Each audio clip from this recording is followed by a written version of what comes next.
My name's Karl Phillipps. I'm the Vice President of the California Welfare Fraud Investigators Association. I've been with Welfare Fraud Investigation since 1999 and 20 years as a federal investigator prior to that. I'm getting old.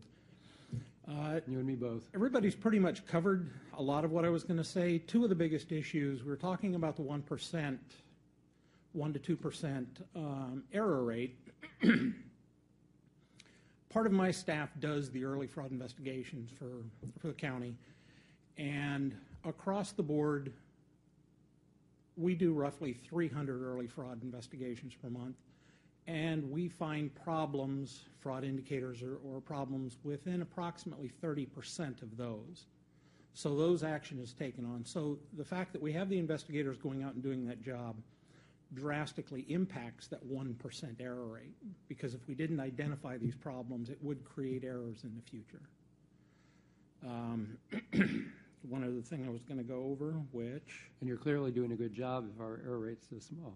But, yeah, I represent one of 58 counties. Actually, today I'm representing the association, but he had also addressed the fact that we've gone from roughly 1,100 investigators, mainly because I maintain the directory for our association, I think that was in 2002 or 2003, down to right around 500 investigators right now. I know my staff was cut by 50% in 2003. And with the increases in what's going on, as far as participation rates, caseloads and everything, running a caseload on 50% manpower is rough. So we would like to see increases so that we can continue to maintain program integrity.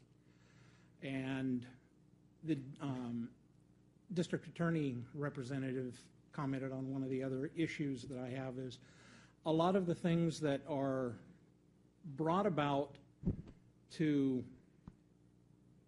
increase availability to the aid that is brought about through the legislature and through rules and regulations also provide hindrances to us in proving intentional welfare fraud.